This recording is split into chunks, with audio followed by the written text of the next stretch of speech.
Welcome back, and thank you for tuning into Cheating Tales Lab. We appreciate every single one of you. We'd love to know, what part of the world are you watching from right now? Let us know in the comments. Now, let's dive into today's story. Chapter 1. Shattered Trust. William Steele gripped the edge of his mahogany desk, his knuckles white against the dark wood.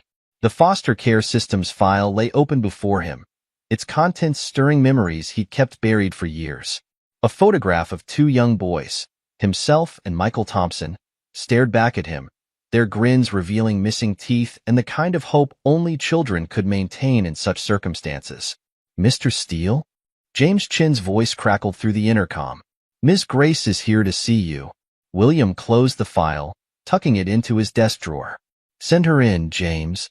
Victoria Grace glided into his office with the confidence of someone who belonged there.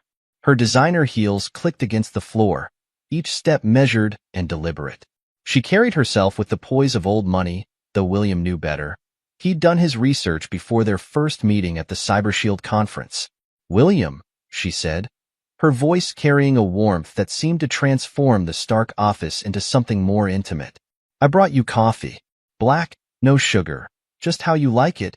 He accepted the cup, noting how she'd remembered his preference from their brief conversation at the conference. "Thank you. I didn't expect to see you again so soon. Your keynote speech was fascinating." Victoria settled into the chair across from him, crossing her legs at the ankle. "Particularly your insights on pattern recognition in cyber attacks. I have some thoughts I'd like to share, if you're interested." William leaned back, studying her. Most people's eyes glazed over when he discussed the technical aspects of his work.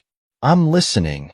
For the next hour, Victoria demonstrated not just understanding but genuine insight into his field. She asked pointed questions about his AI-driven security protocols, offering perspectives he hadn't considered. William found himself engaged in the kind of intellectual discourse he rarely experienced outside his immediate team. "You've clearly done your homework," he said finally. Victoria's lips curved into a smile. "I always prepare thoroughly for things that interest me." She glanced at her watch. "I should go. I have a meeting with the foster care advocacy group I volunteer with." William's attention sharpened. "You work with foster children?" "It's a cause close to my heart."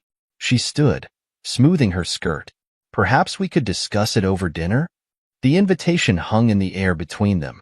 William thought of Michael's words from their last phone call. "Not everyone has an agenda, Will. Sometimes good things just happen." "Dinner would be nice," he heard himself say. Later that evening, in a quiet corner of an upscale restaurant, Victoria shared stories of her volunteer work.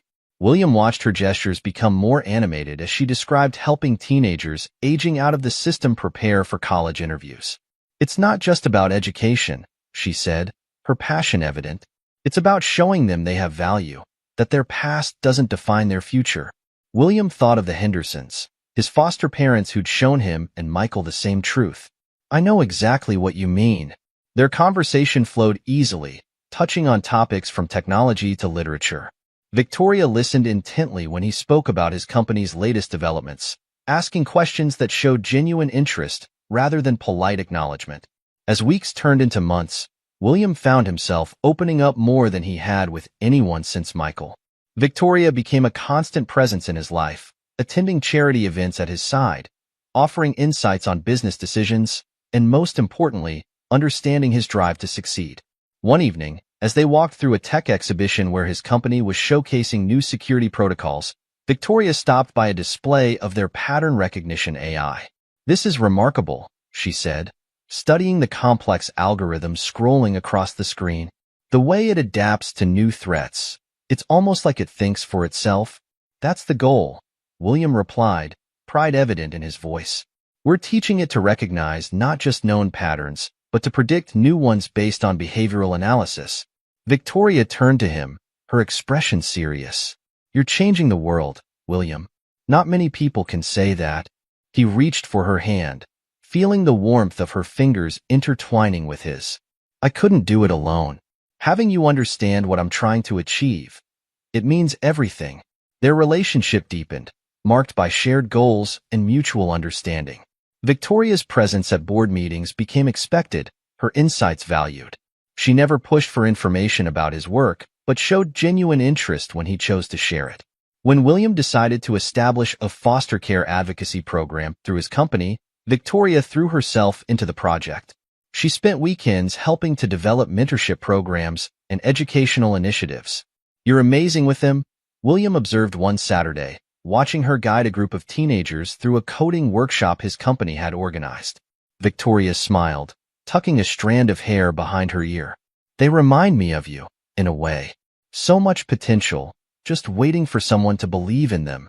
That evening, he called Michael. "She's different, Ghost," William said, using Michael's old nickname. "She understands the work, the mission. She gets it." Michael's response was measured. "You sound happy, brother. Just remember what we learned. Trust but verify." "I've done my research," William assured him. "Everything checks out." "Good. Because you've built something important here. You need to protect it." William glanced at a photo on his desk, himself and Victoria at a recent charity gala, her smile bright against the camera flashes. "I know what I'm doing, Michael. This time it's real." The following months seemed to prove him right. Victoria integrated seamlessly into every aspect of his life, from business functions to quiet evenings at home. She never pried into sensitive information, but showed understanding when work demanded his attention at odd hours. When Richard Sterling approached them at a cybersecurity conference in San Francisco, William saw only an opportunity for expansion. Sterling Ventures had a solid reputation in the investment world, and Richard's interest in cybersecurity seemed genuine. "Your work in pattern recognition is groundbreaking," Richard said during their first meeting. "We should discuss potential partnerships." Victoria, seated beside William, nodded encouragingly. "It could be exactly what we need to scale the technology globally." William studied Sterling across the conference table. The man's credentials were impeccable, his business acumen well documented. Everything about the potential partnership made sense.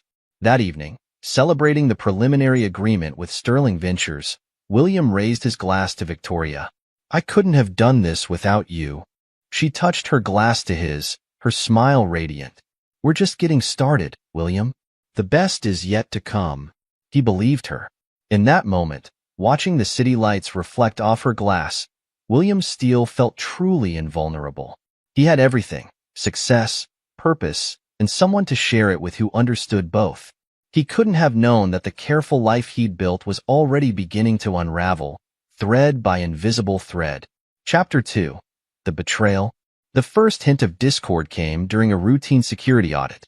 William's AI system flagged an unusual pattern of after-hours access to sensitive company files. The timestamps coincided with charity events where Victoria had insisted he needn't attend, knowing how busy he was with the Sterling Ventures partnership. "Mr. Steele?"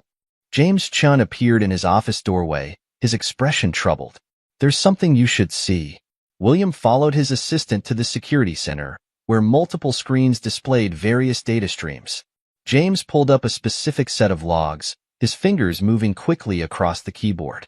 "I noticed this pattern while running maintenance checks," James explained, highlighting several entries. "Someone's been accessing R&D files during off hours, using executive credentials."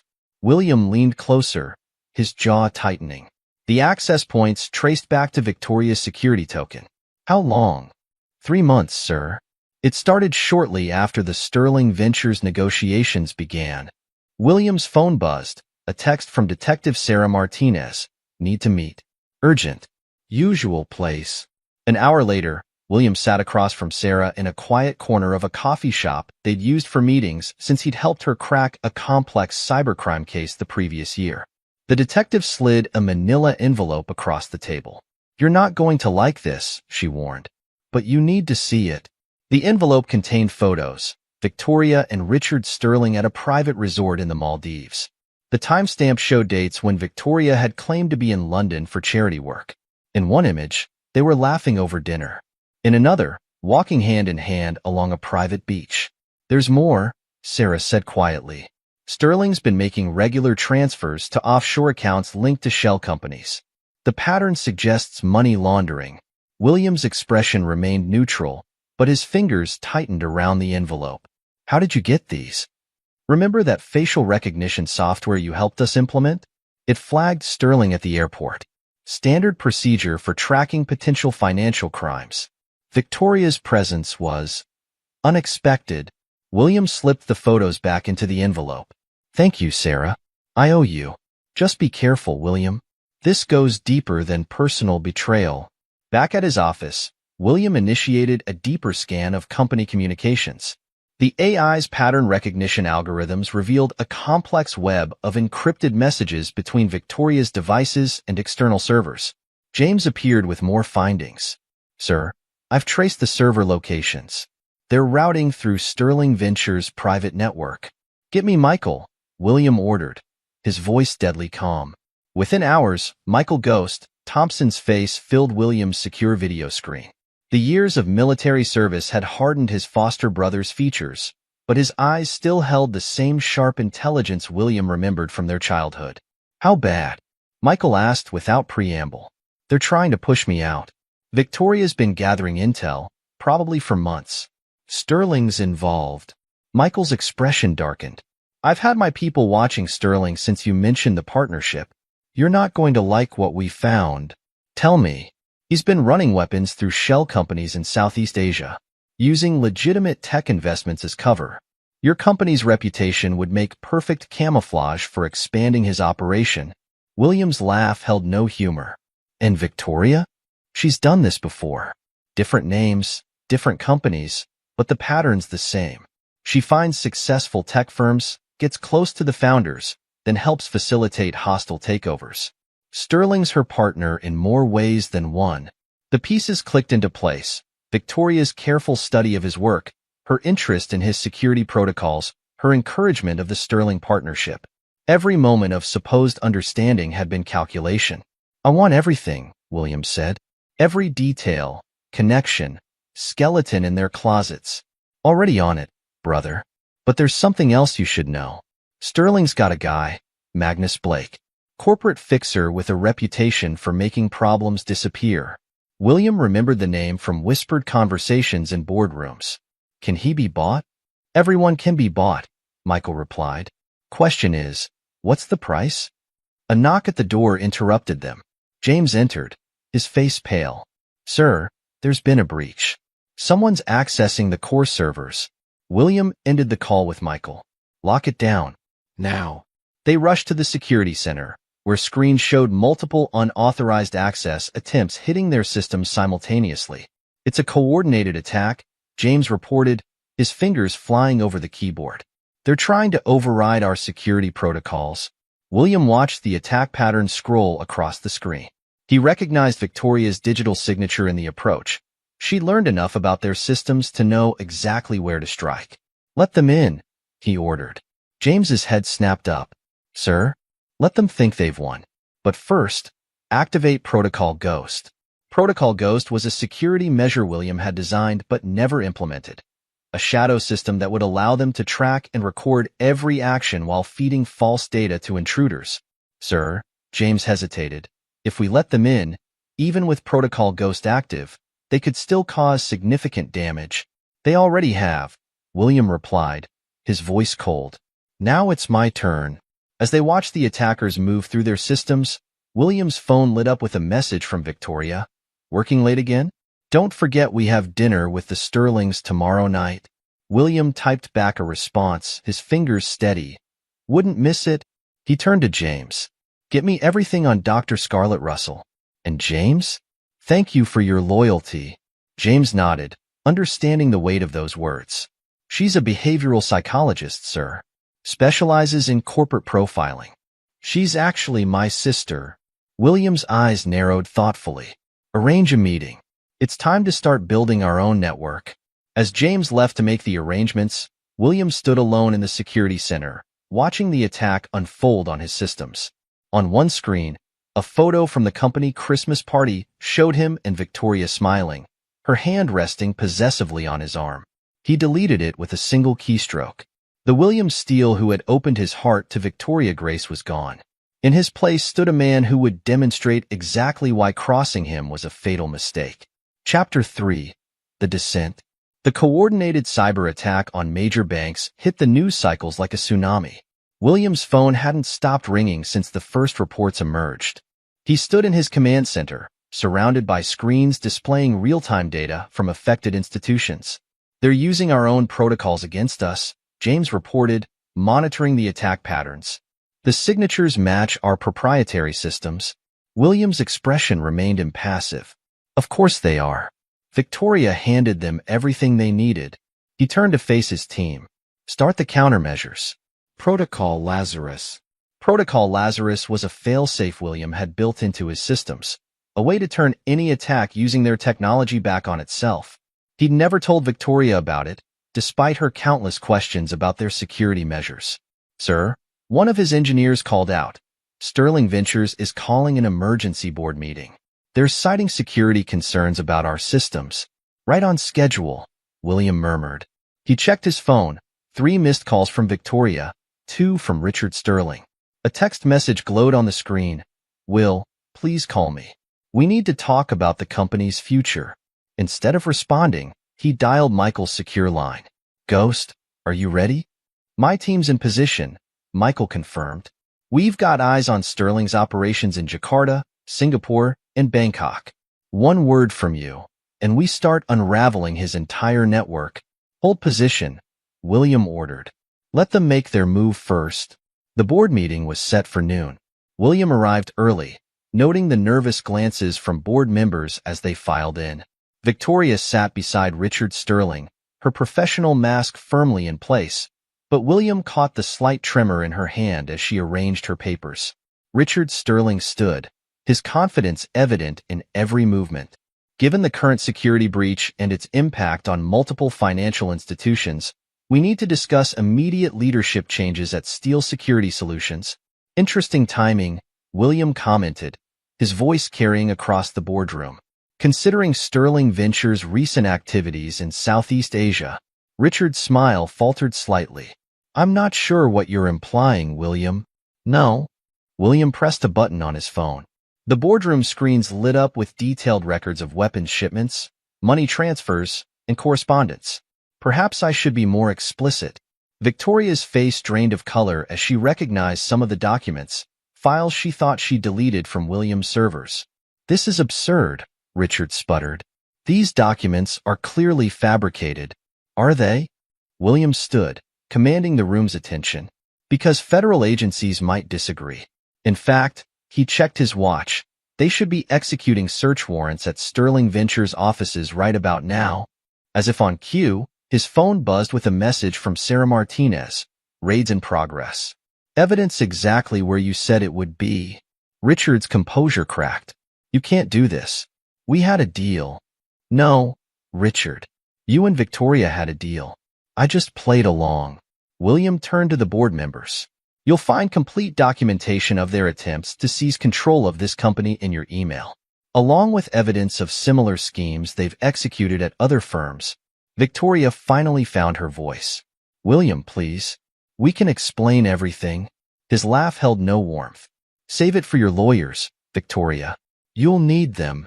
The boardroom doors opened, and federal agents streamed in, led by Sarah Martinez.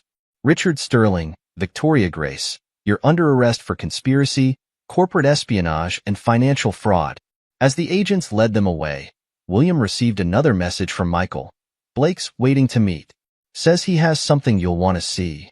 William watched Victoria and Richard being escorted out, their carefully constructed facades crumbling under the weight of handcuffs and federal charges. The woman he'd almost married wouldn't meet his gaze. After the boardroom cleared, James approached with a tablet displaying news alerts. "Sir, the story's breaking across all major networks. Sterling Ventures stock is in free fall." "Good." William turned to the remaining board members. "Ladies and gentlemen, I suggest we reconvene tomorrow to discuss stabilization measures. For now, I have another meeting to attend." The drive to the designated meeting spot with Magnus Blake gave William time to process the morning's events. His phone buzzed continuously with messages from industry contacts, reporters, and concerned clients. He ignored them all. Blake waited in a private room at an upscale restaurant, his expensive suit and careful grooming at odds with the predatory intelligence in his eyes. He stood as William entered. "Mr. Steele," Blake gestured to the seat across from him. I appreciate you taking the time to meet. You have something for me? Blake placed a sleek laptop on the table. Victoria Grace isn't just Richard's partner. She's his cleaner. When things get messy, she makes problems disappear. He opened the laptop, revealing files of previous operations. These are her greatest hits, so to speak. William studied the screen, recognizing patterns similar to what she'd attempted with his company. Why are you showing me this?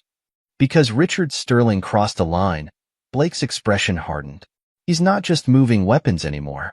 He's selling tech, your tech, to people who want to crash more than just banking systems. And your conscience suddenly developed? Let's say I prefer my criminal enterprises with certain boundaries. Blake closed the laptop. There's more.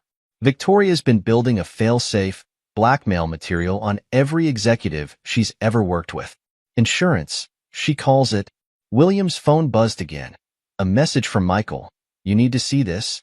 Dr. Russell's research connects to our situation. Keep talking, William told Blake, his mind already formulating new strategies. The meeting with Dr. Scarlett Russell took place in her university office later that day. James had arranged it through his sister connection, vouching for her discretion. Your case isn't unique, Mr. Steele, Dr. Russell explained, spreading research papers across her desk. I've been studying similar patterns of corporate betrayal. The psychological profiles of the perpetrators show consistent traits. You've researched Victoria? Not directly, but I've studied cases bearing remarkable similarities. She pulled out a specific file. These individuals display a particular combination of charm, calculation, and complete absence of empathy. William recognized Victoria in every trait Dr. Russell described.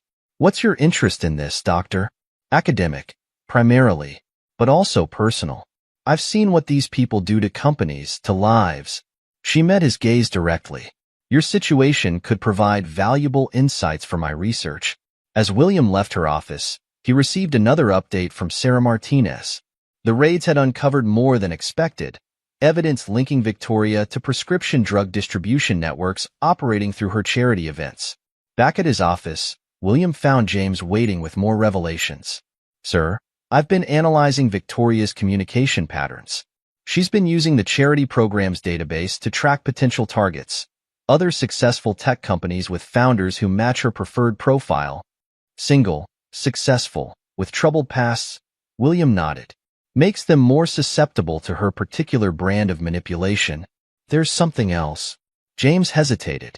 She's been accessing psychological profiles, specifically targeting individuals with foster care backgrounds.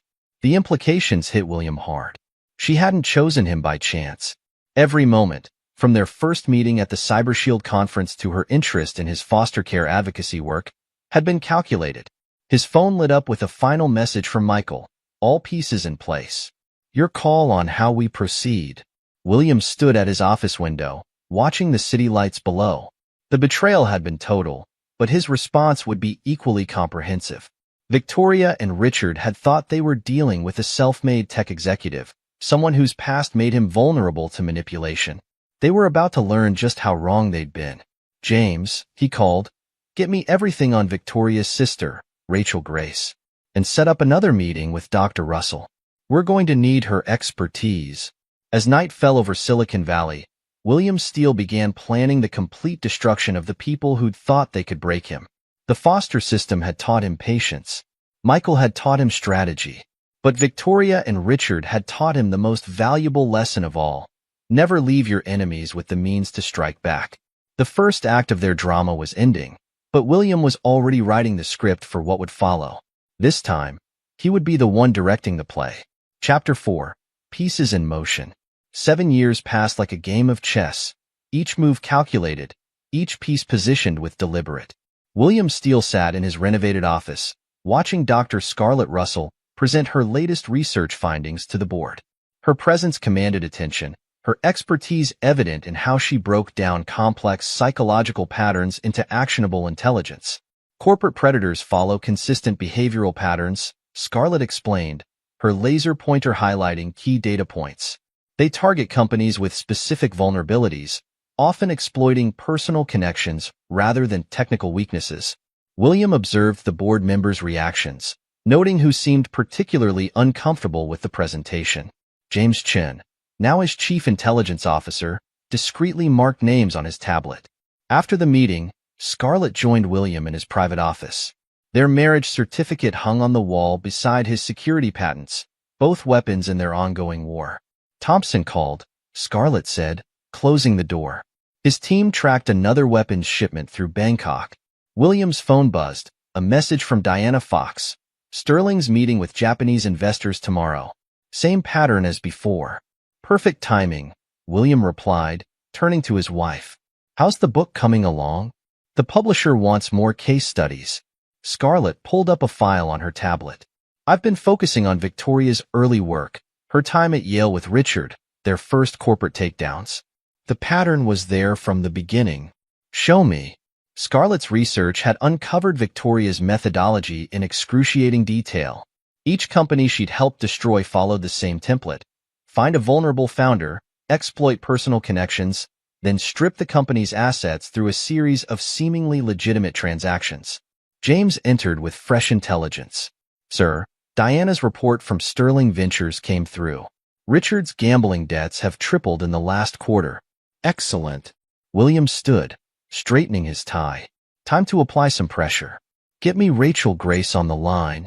Rachel Grace's voice carried years of buried rage when she answered.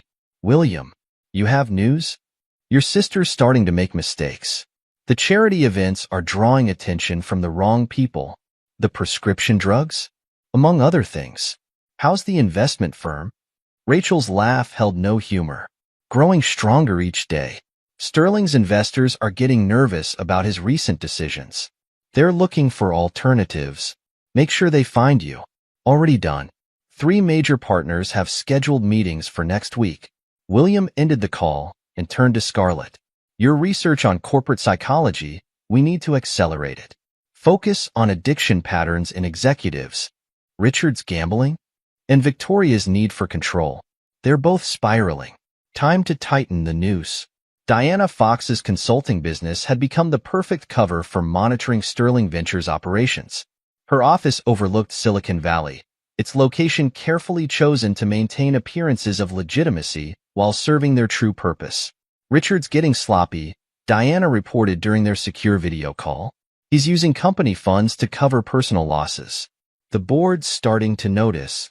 William's expression remained neutral. And Victoria? She's losing her grip on the social circuit. 3 charity boards have quietly asked for her resignation. The rumors about prescription drugs are spreading. Make sure they keep spreading. Rachel will handle the fallout. Diana hesitated. There's something else. Richard's been meeting with Magnus Blake again. Expect it. Keep watching them. And Diana? Remember why we're doing this. Trust me. Diana's voice hardened. I remember exactly what they did to my career. To all of us. The pieces were moving faster now. Each day brought new reports of Richard's declining business acumen, of Victoria's increasingly desperate attempts to maintain her social standing. Their empire was crumbling brick by brick, and they couldn't see the hands that held the sledgehammer. Michael Ghost Thompson's next update came through an encrypted channel. Will, we've got something. Sterling's weapons are moving through new routes. He's getting careless, using cheaper contractors. Casualties? 3 civilian deaths in Malaysia. Local authorities are investigating. William's jaw tightened. Give me everything. Names, dates, connections to Sterling's shell companies. Already compiled. But there's more. Victoria's been making moves behind Richard's back. She's setting up her own escape route. Of course she is. William pulled up his secure messaging system. Time to introduce some chaos into their partnership. A carefully orchestrated leak to Richard's private email revealed Victoria's separate accounts in the Cayman Islands. Simultaneously, Victoria received evidence of Richard's plan to blame her for the weapons trafficking if they were discovered. James monitored the fallout through their surveillance systems. They're fighting, sir. Victoria left their house at 2 a.m., checked into the Four Seasons under an alias. Good. Have Rachel reach out to her. Play the concerned sister. Rachel's performance was flawless. She approached Victoria at her regular spa, playing the role of the forgiving sibling perfectly. Vic, You look terrible, Rachel said, her concern appearing genuine. Is everything okay with Richard? Victoria's carefully maintained facade cracked slightly. It's nothing. Just business stress. You know you can talk to me, right? Despite everything. We're still sisters. The trap was baited. Victoria, isolated and paranoid, began confiding in Rachel about Richard's increasingly erratic behavior. Each conversation was recorded, each admission carefully cataloged for future use. Meanwhile, Scarlett's research gained prominence in academic circles. Her papers on corporate psychopathy and institutional betrayal drew attention from regulatory agencies and law enforcement. They're watching us, Victoria complained to Richard during a bugged conversation in their home office. That bitch's research is about us, Richard. Everyone knows it. Calm down, Richard snapped. Blake's handling it. He's found something in Steele's past, a security operation in Dubai. It'll destroy him. But Magnus Blake had his own agenda. The corporate fixer sat in William's office late one night, laying out decades of dirt on Richard Sterling. He's crossing lines even I won't touch, Blake explained, sliding a USB drive across the desk. Children died in that Malaysian village. That's not business. That's butchery. William studied the man who'd built a career on solving wealthy people's problems. Why come to me? Because you're not just looking for revenge. You're looking for justice. There's a difference. As Blake left, Scarlett emerged from her adjoining office. He's telling the truth. I know. Have James verify everything on that drive. Then send copies to our friends in federal law enforcement. The pressure mounted. Richard's investors began pulling out, directed by Rachel's subtle influence toward her own firm. Victoria's social circle shrank as rumors of her drug trafficking spread through carefully placed whispers. Diana reported increasing chaos at Sterling Ventures. He's drinking in his office, screaming at employees. 3 vice presidents resigned this week. Perfect. William turned to James. How's our stock position? We've been quietly buying through shell companies. When Sterling Ventures collapses, we'll own controlling interest. William allowed himself a small smile. Rachel? Ready to step in as CEO once Richard's removed. The board's already approaching her about a potential leadership transition. 7 years of patience were bearing fruit. Victoria and Richard's perfect world was crumbling, and they couldn't see the architect of their destruction. But William wasn't finished. This was just the foundation. Chapter 5. The Web Titans. The evidence of Victoria's prescription drug trafficking emerged through a series of seemingly unconnected incidents. A society wife's overdose at a charity gala. A teenager's hospitalization after a foundation fundraiser. Each event traced back to Victoria's carefully curated social events. Detective Sarah Martinez built her case, each piece of evidence linking back to Victoria's operation. The network's extensive, she reported to William during a secure meeting. She's been using the charity events as distribution points for years. Show me. Sarah's evidence board displayed a complex web of connections. Society wives, tech executives, their children. All supplied through Victoria's exclusive gatherings. The drugs came from multiple sources, all carefully routed through legitimate medical channels. We've got her suppliers, Sarah continued. 3 doctors writing prescriptions for fictional patients. The paperwork leads back to shell companies registered under variations of her maiden name. Williams studied the evidence. The charity boards? Starting to ask questions. Donations are dropping as rumors spread. Good. Make sure those rumors reach the right ears. Meanwhile, Michael's operatives tracked Richard's increasingly desperate attempts to cover his gambling losses. The casino connections led to a complex money laundering operation spanning multiple countries. He's using the weapons money to cover his debts, Michael reported via secure video. The Yakuza's involved now. They don't like people who can't pay. William's next meeting was with Rachel Grace, who'd positioned herself as Sterling Ventures' potential savior. They met in a private room at her investment firm, away from prying eyes. The board's terrified, Rachel reported, satisfaction evident in her voice. Richard's decisions are becoming more erratic. 3 major projects have failed in the past month, and the investors? Fleeing like rats from a sinking ship. My firm's absorbed most of their capital. We'll own controlling interest within weeks. William nodded approvingly. Victoria's response? She's spiraling. Called me crying about Richard's behavior. Said he's becoming violent, paranoid. She doesn't know I'm recording everything. The next phase targeted Richard's weapons operation. Michael's team coordinated with local authorities in Southeast Asia, exposing the routes and shell companies one by one. Bangkok police seized 3 shipments this week. Michael updated. Singapore's investigating the shell companies. Jakarta's frozen their accounts. William's phone lit up with a message from Diana. Richard's in his office, drinking. He's called Blake 3 times today. Monitor Blake's movements, William ordered. If he makes a move, I want to know. Scarlett's research provided the perfect cover for their investigation. Her academic papers detailed the psychology of corporate criminals, drawing parallels that were obvious to those who knew where to look. Victoria's trying to discredit my work, Scarlett reported during their evening strategy session. She's hired academics to challenge my methodology. William's expression hardened. Let her try.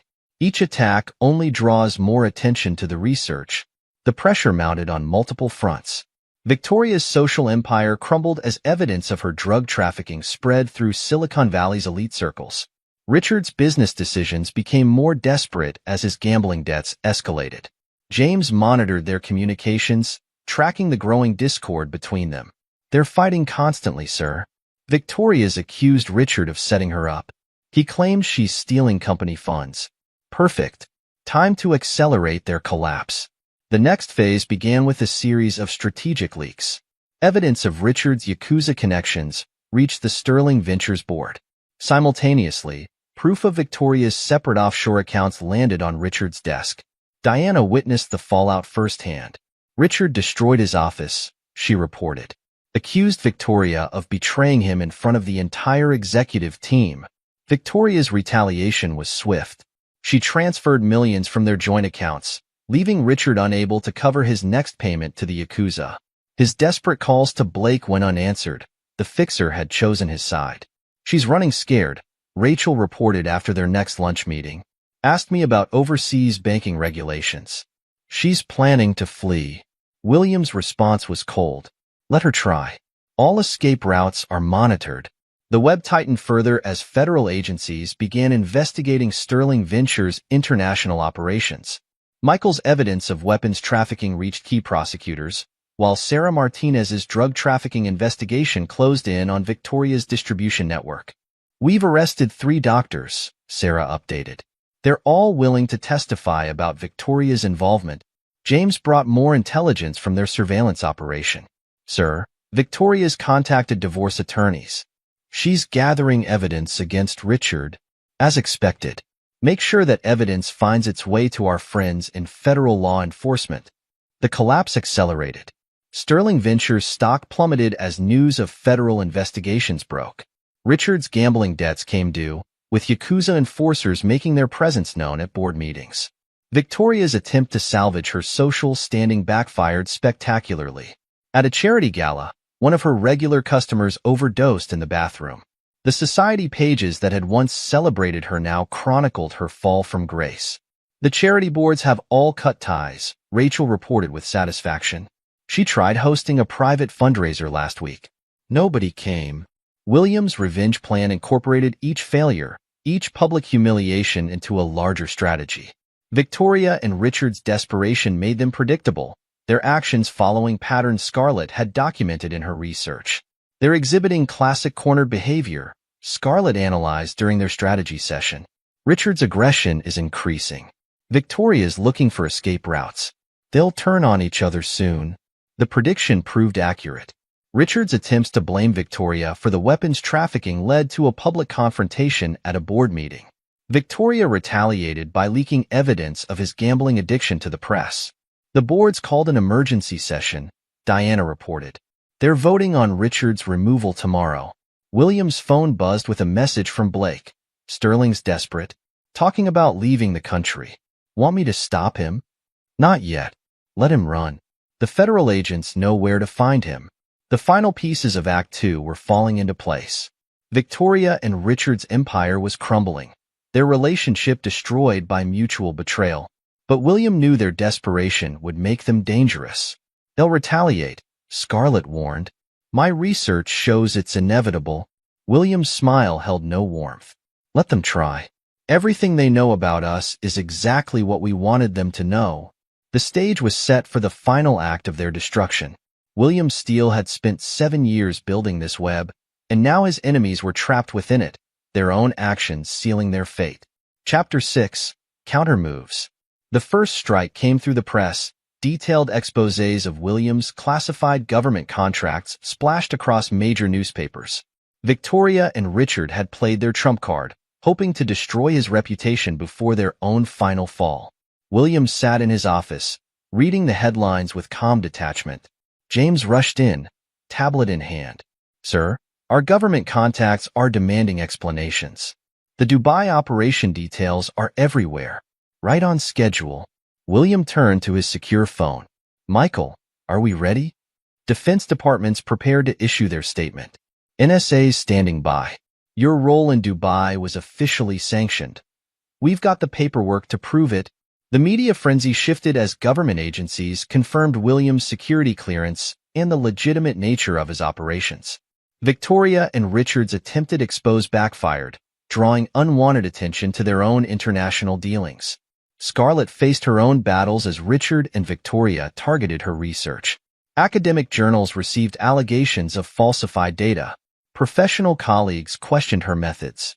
"They're trying to destroy my credibility," Scarlett reported during their secure video call. 3 universities have suspended their participation in my studies. William's response was immediate. Release the peer reviews. Show them your raw data. Let them see exactly how thorough your research has been. Rachel Grace provided additional support through her connections in academia. "I've arranged for independent verification of your methodology," she told Scarlett. "Your research will withstand any scrutiny." The attacks continued as Victoria and Richard grew more desperate. They hired investigators to dig into William's past, hoping to find weaknesses in his carefully constructed defenses. Magnus Blake watched their efforts with professional interest. "They're spending fortunes on private investigators," he reported to William. "Looking for anything they can use. Let them look." William's confidence was unshaken. Everything they'll find has been carefully prepared. The investigation into William's past revealed exactly what he wanted them to see. A successful executive with a foster care background, whose rise to power was documented in public records carefully seeded years ago. Victoria's frustration showed in her attacks on Scarlett's reputation. She hired academic rivals to challenge the research, orchestrated negative reviews of preliminary papers, and attempted to block publication of the upcoming book. "Your wife's got spirit," Blake commented during one of their meetings. "Victoria's throwing everything she has at her, but nothing sticks." Scarlett's response to the attacks was to accelerate her research publication. Each attempt to discredit her work only provided more material for her studies on corporate retaliation patterns. "They're following the exact behavior patterns I've documented," she noted during a strategy session. "Their desperate actions are proving my theories correct." The pressure began showing in Richard's business decisions. His attempts to salvage Sterling Ventures led to increasingly risky investments. The board, already suspicious of his judgment, watched in horror as millions disappeared into dubious ventures. Diana's position inside Sterling Ventures provided crucial intelligence. "He's drinking heavily, making threats against anyone he suspects of disloyalty," she reported. 3 executives resigned this morning after he threatened to expose their personal indiscretions. Williams' network intercepted Richard's increasingly erratic communications. His emails to board members contained paranoid accusations. His calls to business partners devolved into drunken rants about conspiracies against him. "The board's documenting everything," Rachel reported. "They're building a case for his immediate removal." Victoria's attempts to distance herself from the chaos drew attention from federal investigators. Her separate bank accounts raised red flags. Her hasty property sales suggested money laundering. "She's liquidating assets," James noted during their morning briefing. "Converting everything to untraceable cryptocurrencies." Williams' response was measured. "Track every transaction. She'll lead us to her hidden accounts." Magnus Blake brought more intelligence about their desperate countermoves. "They've hired a team to hack your systems. Looking for dirt they can use against you and Dr. Russell. Let them try." William's security measures had been designed specifically for this moment. They'll find exactly what we want them to find. The attempted cyber attack on William's systems triggered sophisticated honeypot protocols. Each piece of evidence they discovered had been carefully crafted to lead federal investigators deeper into Sterling's criminal enterprises. Sarah Martinez coordinated with multiple agencies as the evidence mounted. We've got them on weapons trafficking, drug distribution, money laundering, and now cyber attacks. They're practically writing the indictments themselves. Victoria's desperation peaked when she discovered her drug distribution network was compromised.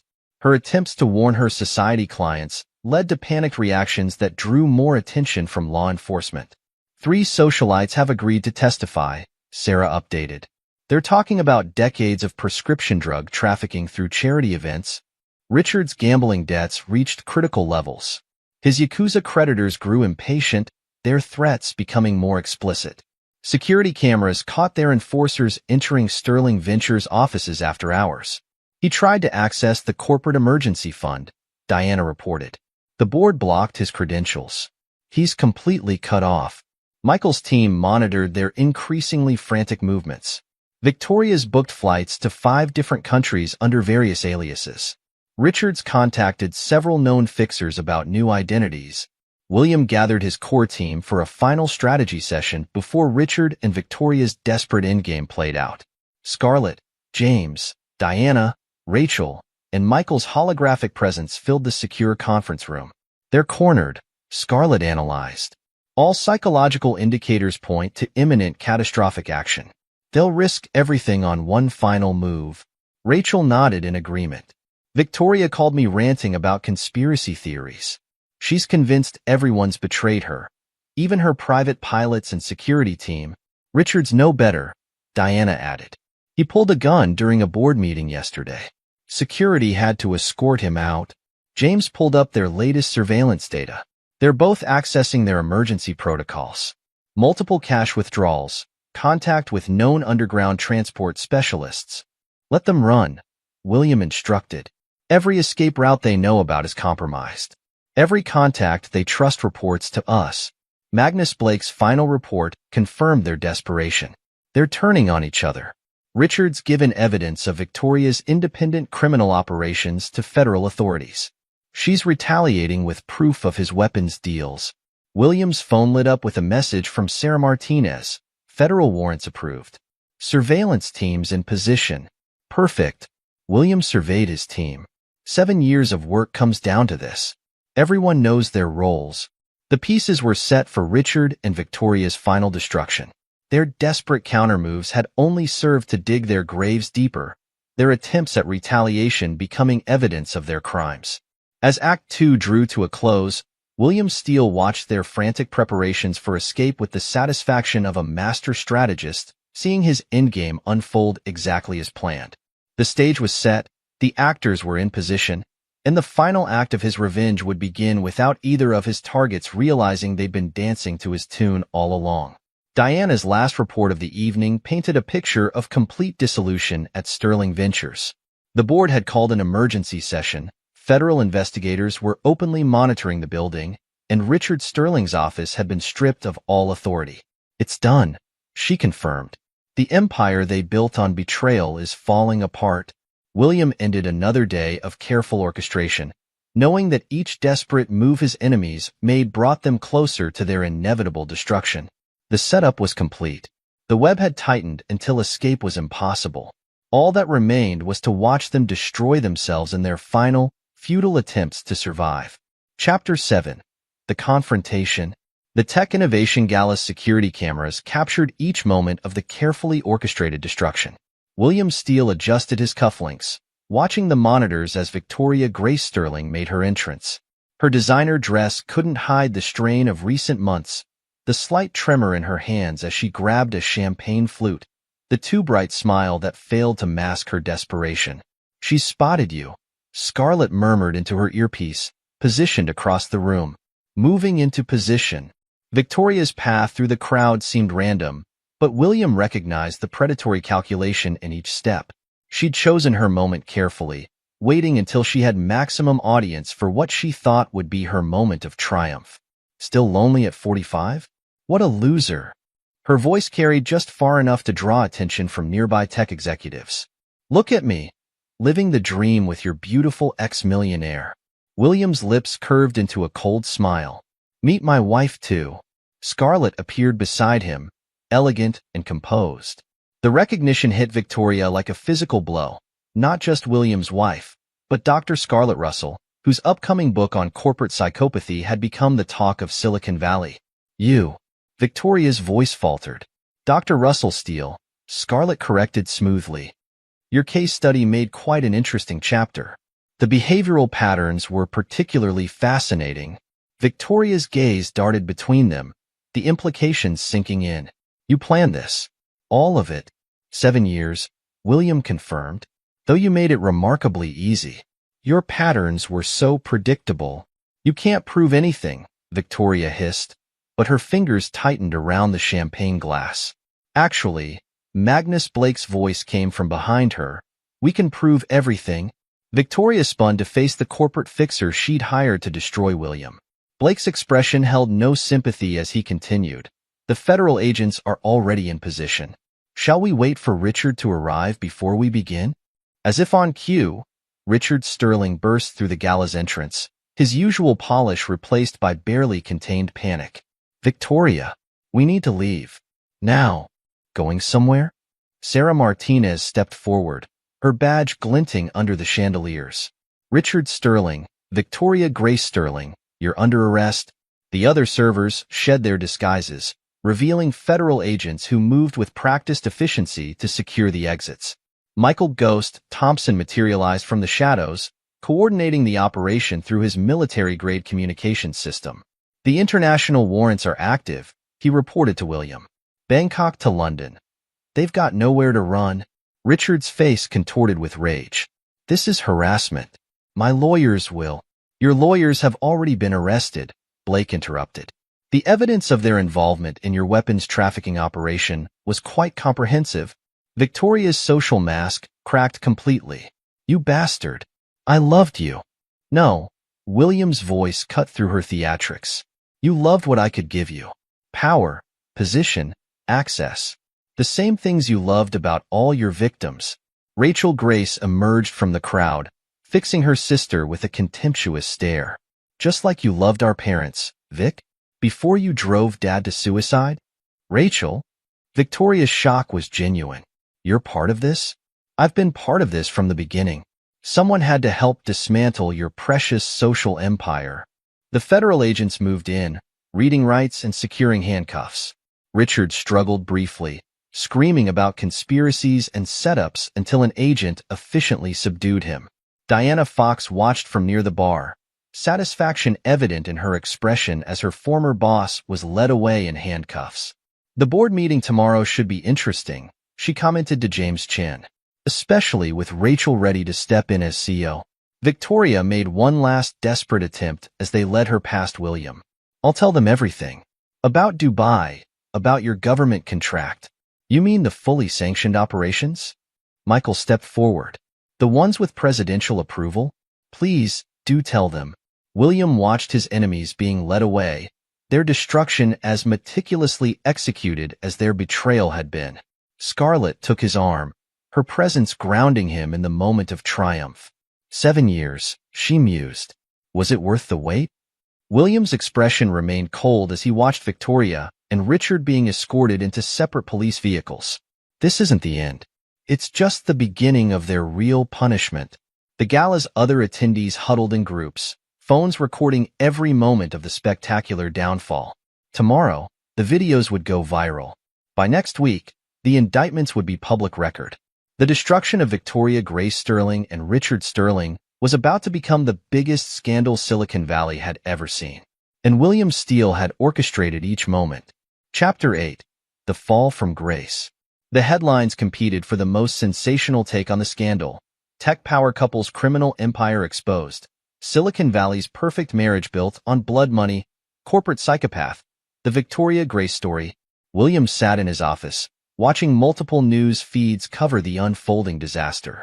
Each revelation had been timed for maximum impact, each piece of evidence released to create an unstoppable cascade of destruction.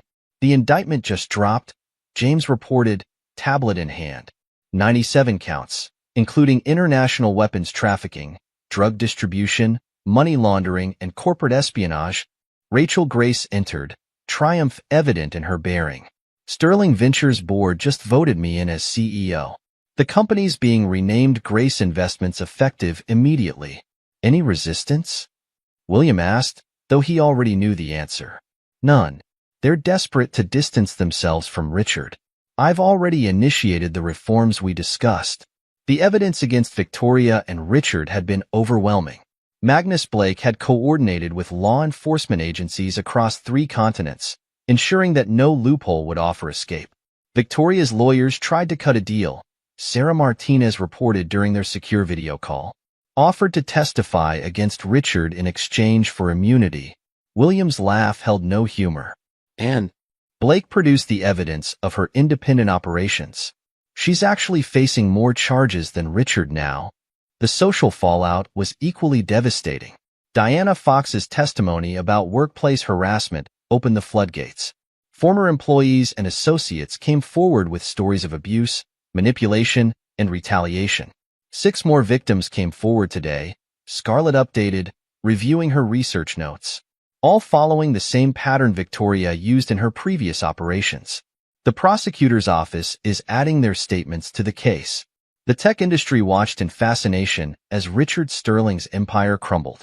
His gambling debts became public knowledge, along with details of his weapons trafficking operation. The bodies found in that Malaysian village were linked directly to his shipments. International courts are filing separate charges, Michael reported. The weapons cases alone could put him away for decades. Rachel's transformation of Sterling Ventures drew positive press.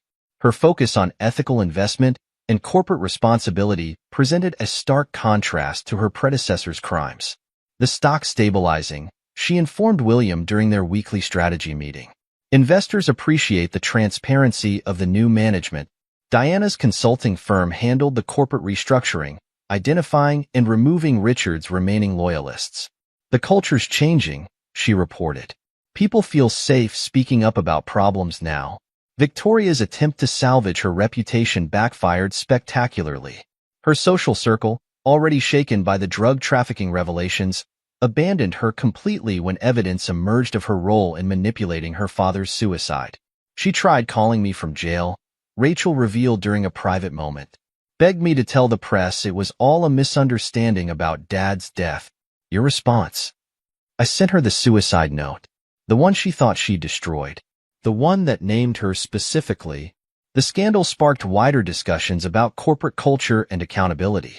Scarlett's research gained prominence as other companies sought to identify and prevent similar patterns of abuse. 3 major tech firms have requested corporate psychology consultations, she told William. They're implementing new oversight protocols based on our findings. William watched each phase of his enemy's destruction with cold satisfaction. The 7 years of careful planning had culminated in a reckoning that exceeded even his expectations. Sir, James interrupted his thoughts. Magnus Blake is here. Blake entered, carrying a thick file. The last of Victoria's hidden accounts, he explained, placing it on William's desk. She'd been skimming from the drug operation for years. Millions stashed under multiple identities. Make sure the prosecutors get copies, William instructed. And the tax authorities.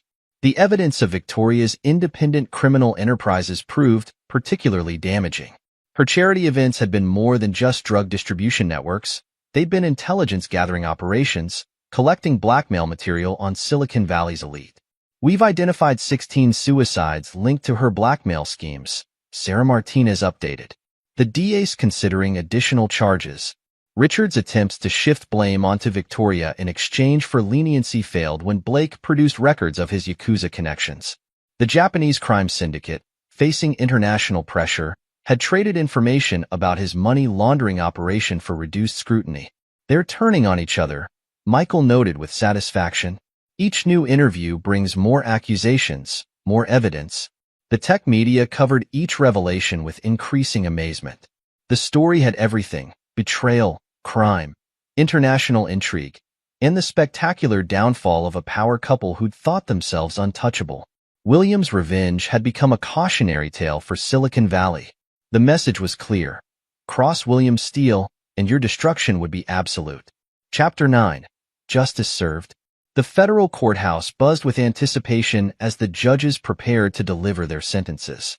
William sat in the gallery beside Scarlett, watching his former fiancée and her partner face the consequences of their actions. Victoria maintained her pose of injured innocence until the last moment. "I wish to address the court," she announced, rising in her prison jumpsuit. "I was manipulated by Richard Sterling. I'm willing to provide evidence." "The court is aware of your previous attempts to negotiate," the judge cut her off. "We're also aware of the extensive evidence Mr. Blake provided regarding your independent criminal enterprises." Richard Sterling, stripped of his tailored suits and executive bearing, slumped in his chair as the judge continued. "The evidence of your weapons trafficking operation is conclusive. The death toll in Southeast Asia alone warrants the maximum sentence. 20 years, Sarah Martinez murmured from her position next to William. "Federal time. No parole." Victoria's separate sentencing followed. The judge's voice carried clear condemnation. 15 years, plus restitution to your victims. Your manipulation of vulnerable individuals, including your own father, demonstrates a pattern of behavior that society must be protected from. As they led the prisoners away, Victoria caught sight of William and Scarlett in the gallery.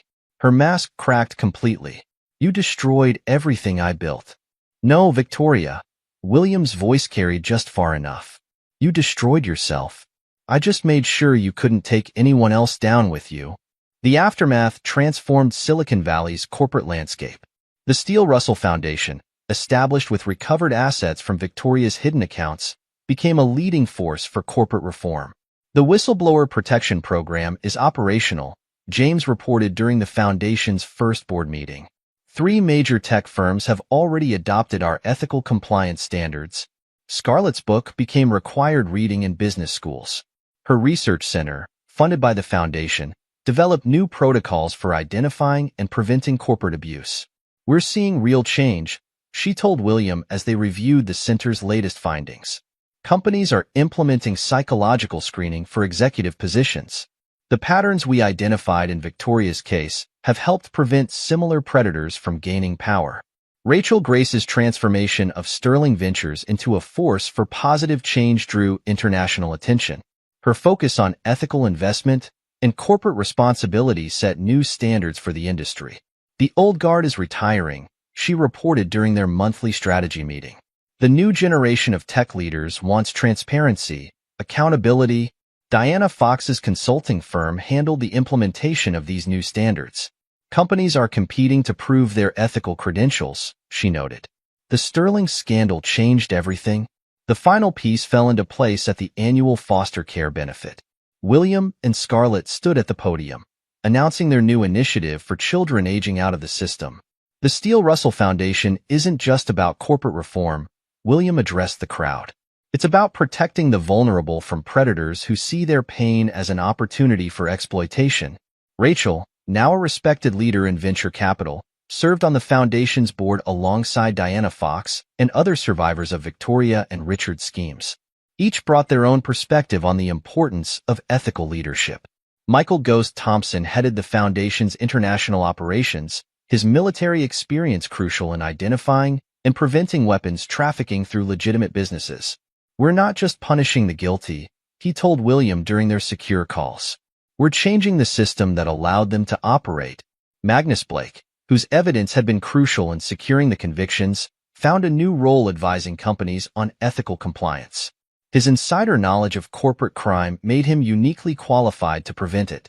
"Your revenge did more than destroy 2 people, he commented to William. "It sparked a revolution in corporate accountability." The story concluded where it began, in William Steele's office, looking out over Silicon Valley. But now the view represented something different. Not just personal victory, but systemic change. "Was it worth it?" Scarlett asked, joining him at the window. William thought of Victoria and Richard in their separate prison cells, their empire destroyed, their names synonymous with corporate crime. He thought of the lives saved by exposing their weapons trafficking, the victims protected by dismantling their networks, the changes their downfall had inspired. It was never just about revenge, he replied. It was about making sure no one else could do what they did. The Steele Russell Foundation's logo glowed on buildings across the city, a constant reminder that justice might be slow, but it could be absolute. William Steele had transformed his pain into purpose, his revenge into reformation, and his personal victory into positive systemic change.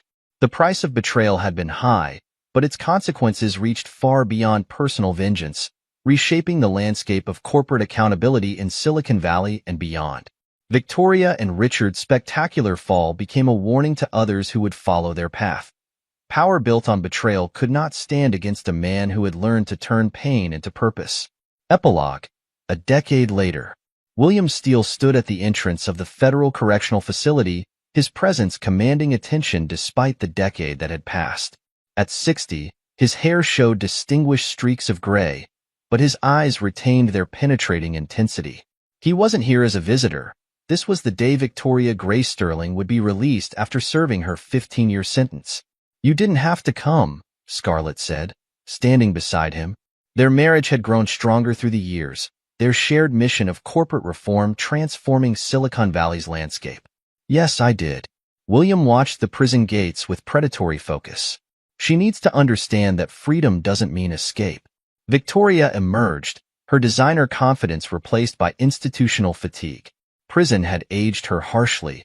Her once perfect posture now showed the weight of 15 years of confinement.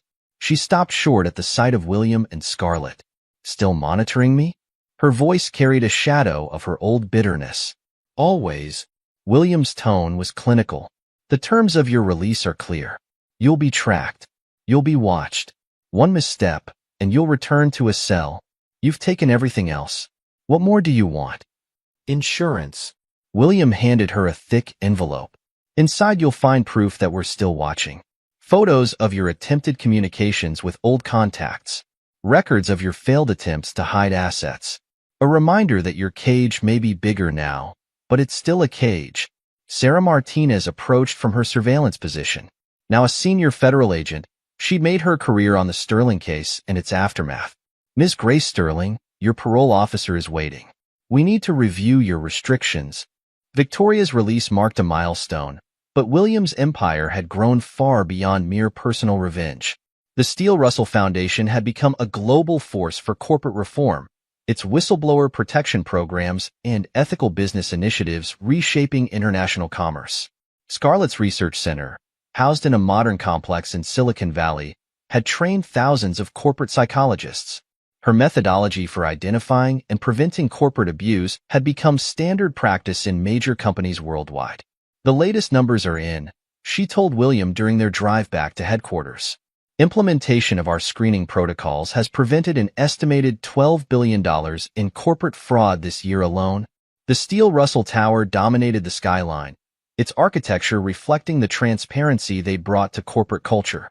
Inside, James Chun managed global operations with the same quiet efficiency he'd shown during the revenge plot years ago. Richard Sterling died in prison last month, James reported during their morning briefing. "Heart attack in the exercise yard." The weapons trafficking victims' families are finally getting closure. Rachel Grace's transformation of Sterling Ventures into Grace Global Investments had become a case study in corporate redemption. Her firm specialized in ethical technology investments, with a particular focus on supporting companies founded by foster care graduates. The latest fund raised $2 billion, Rachel announced during their quarterly board meeting. "We're expanding the foster care transition program to 15 more states."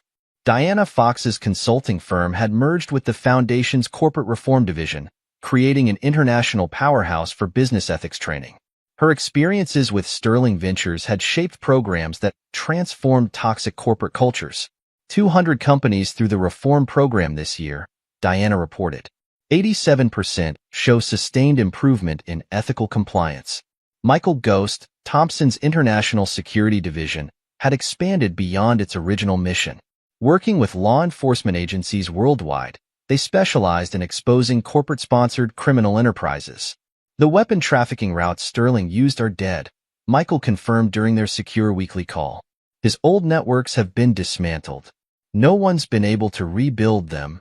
Magnus Blake had found his true calling as the Foundation's chief investigator. His network of informants and expertise in corporate manipulation made him invaluable in preventing new Victoria Gray-style predators from gaining power. 3 attempts to infiltrate major tech firms this quarter, Blake noted, reviewing his latest reports. All identified and stopped before they could cause damage.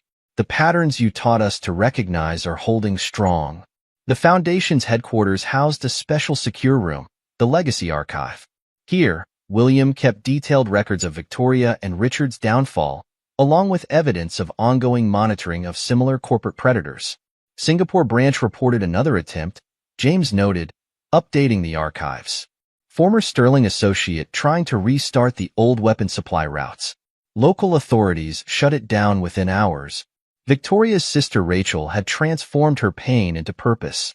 Beyond her success with Grace Global Investments, she'd become a leading advocate for mental health awareness in corporate settings, speaking openly about her father's suicide and Victoria's manipulation.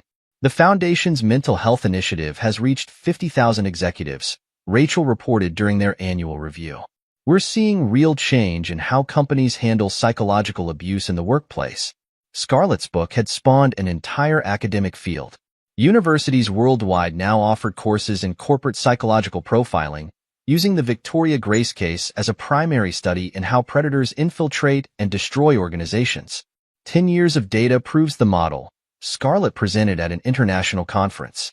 When we implement these screening protocols, corporate criminal behavior drops by 60%. The Steele-Russell Foundation's influence extended into law enforcement and regulatory agencies. Sarah Martinez now headed a specialized FBI unit focused on corporate crime, using methodologies developed from the Sterling case. Your templates have revolutionized how we track these organizations, Sarah told William during their monthly security review. We're stopping these schemes years before they reach the scale Sterling and Grace achieved. William's original company, Steele Security Solutions, had evolved into a global cybersecurity leader. Their pattern recognition AI, refined through years of tracking corporate criminals, had become the industry standard for detecting organizational threats. The latest upgrade caught a Victoria-style infiltration attempt at a quantum computing startup, James reported. The predator followed her exact pattern. Found a vulnerable founder, engineered a seeming coincidental meeting. The Foundation's foster care initiatives had grown beyond Williams' original vision. They now operated transition homes in 12 countries, specializing in preparing foster children for corporate careers while teaching them to recognize and resist manipulation. Your story gives them strength, Rachel told William after speaking at a Foundation graduation ceremony. They learn that their past doesn't make them vulnerable. It makes them vigilant. Victoria's release had triggered increased security measures across their operations. William had no illusions about her capacity for rehabilitation. She's already made contact with 3 former associates, Blake reported. All monitored, all documented. She's testing the boundaries.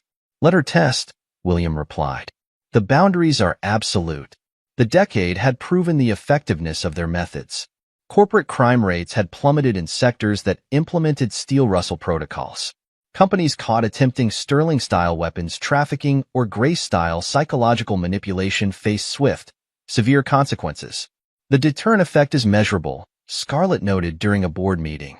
When executives realize the level of monitoring they're under, most abandon criminal plans before implementation. Williams' revenge had evolved into a self-sustaining ecosystem of corporate reform. The Foundation's various divisions, psychological screening, whistleblower protection, foster care support, security monitoring, worked in concert to prevent the rise of new corporate predators. It's bigger than us now, Scarlett observed as they left the prison. Victoria and Richard were the catalyst, but what we've built goes beyond revenge. William's expression remained stern. Revenge was just the beginning. This is about power, making sure it stays in the right hands. The Foundation's latest initiative focused on artificial intelligence ethics, preventing corporate predators from exploiting emerging technologies. Williams' experience with pattern recognition AI had shown both the potential and dangers of the technology. The screening algorithms caught 3 Victoria-type personalities attempting to enter AI development firms, James reported. Their manipulation patterns matched her profile exactly. The legacy archive continued to grow, documenting each attempt to rebuild Sterling's criminal networks or replicate Victoria's manipulation techniques. William reviewed the files personally, ensuring that no detail escaped attention. 472 prevented infiltrations, Blake summarized in his annual report. 89 attempted weapons operations disrupted. 32 Victoria Grace copycats identified and stopped. The Foundation's success had spawned imitators, but none matched the effectiveness of William's operation. His personal experience with betrayal, combined with Scarlett's psychological expertise and their network of dedicated allies, created an unmatched system for corporate crime prevention. Other organizations lack our perspective, Scarlett explained to a group of corporate leaders. They haven't seen how these predators think, how they operate. We have that knowledge, paid for in blood and betrayal. Victoria's release marked not an ending but a continuation. William's network tracked her movements, monitored her communications, ensured she could never rebuild her power base. She'll try again, William told his core team during their strategy session. People like Victoria don't change.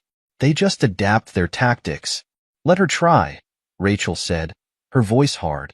We're ready. The decade had proven William Steele's most valuable lesson. True power lay not in revenge alone, but in transforming personal pain into systemic change. The corporate world feared not just his retribution but the transparency and accountability he'd forced upon it. Victoria Grace Sterling walked free, but into a world her actions had inadvertently helped create. A world where corporate predators found no sanctuary, where psychological manipulation faced institutional resistance, where betrayal carried consequences beyond personal revenge. William watched her leave the prison, knowing that his real victory lay not in her imprisonment, but in the system her downfall had built.